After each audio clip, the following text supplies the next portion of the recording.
Welcome to FYI VT, your inside source for news and in-depth analysis on what's really happening in Vermont. We want to start by saying thank you to all our listeners and supporters. Your continued encouragement fuels our mission to dig deeper and bring light to critical issues that shape our communities. We couldn't do this without you. Today, we're diving into our article titled, "Who Really Pays for Vermont's EVs?" Electric vehicles are promoted as the future of green transportation, and Vermont is all in on this vision. With federal and state incentives, the state offers significant subsidies to encourage people to buy EVs. But there's a question we need to ask. Who's actually paying for this transition? Spoiler alert, it's probably not who you think. Let's start with the federal EV tax credit. It sounds appealing, up to $7,500 off the price of an EV. Vermont sweetens the deal with state rebates ranging from $1,500 to $4,000. Some utilities, like Green Mountain Power, throw in an extra $2,500. That's a hefty sum, supposedly making EVs more affordable. But here's the catch. These subsidies overwhelmingly benefit high-income households. The median income of a Tesla owner is $151,000 a year. That's more than double Vermont's median household income of about $72,000. In other words, EVs are already priced for the wealthy, and the incentives are just icing on the cake for those who can afford them anyway. Meanwhile, middle and low-income Vermonters are footing the bill for these programs through their taxes. Let that sink in for a moment. You're paying taxes to make it easier for someone making six figures to buy a Tesla. Fair? Hardly. And the federal tax credit itself? It's non-refundable. That means you can only benefit if you owe enough in federal taxes to claim it. If you're a middle or low-income earner and your tax liability is less than $7,500, you can't use the full credit. If you don't owe federal taxes, you get nothing at all. It's a system that leaves out the people who need help the most. Here's another wrinkle. The average cost of an EV in the U.S. is $61,000. Compare that to the average new car price of $48,000. Even with state rebates, EVs are out of reach for many families. And let's not forget the additional costs of owning an EV, like installing a home charging station, which can add several $1,000s to the bill. Now think about this. Vermont's cost of living is already one of the highest in the nation.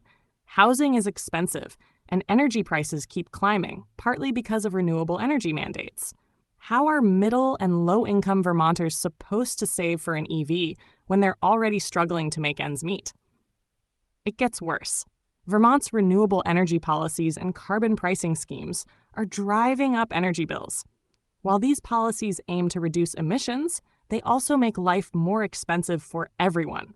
So not only are Vermonters paying higher taxes to subsidize EV purchases for the wealthy, but they're also facing higher utility bills because of the state's aggressive climate policies. Here's a question. If the goal is to reduce emissions and fight climate change, why not create policies that help everyone? Why are we asking people who can barely afford their gas-powered cars to subsidize luxury vehicles for the rich? This isn't just about environmental responsibility. It's about fairness, or the lack thereof. Some might argue that used EVs are an option for lower-income families. But let's be honest, used EVs come with their own set of problems. Battery replacements, for example, can cost tens of thousands of dollars. It's a gamble most families can't afford to take. So what's the solution? For starters, Vermont should rethink how it distributes EV subsidies. Targeting these incentives toward middle and low-income households would be a good first step. Why not make the subsidies income-based, phasing out the benefits for wealthier buyers who don't need them? Here's another thought. Instead of continually raising energy costs with carbon pricing and renewable mandates, why not focus on lowering the cost of living? Make it easier for families to save money, and they'll be better positioned to invest in greener technologies, like EVs, on their own terms. This isn't just about EVs. It's about the broader implications of how the state handles climate policy. Vermont's approach seems to punish the very people it claims to help. And that raises a bigger question. Is this really about saving the planet? Or is it about looking good while sticking others with the bill? Let's face it, policies like these drive a wedge between income groups. They create resentment and widen the gap between those who can afford to adopt new technologies and those who can't. That's not how you build a strong, united community. Maybe it's time to rethink the state's priorities. Instead of subsidizing luxury purchases for the wealthy, let's focus on policies that make sense for everyone. Let's address the rising cost of living, create fairer incentives, and ensure that Vermonters, regardless of income, can benefit from the state's environmental goals. Because at the end of the day, fighting climate change shouldn't come at the expense of fairness or common sense. And if the current system isn't working for the people who need it most, it's time for Vermont to chart a new course. Tell me, does this sound like the kind of future you want? Or are we heading in the wrong direction? Freedom is the foundation of prosperity. Stay informed, stay vocal, and most importantly, stay free. Thank you for listening to this episode of FYI VT.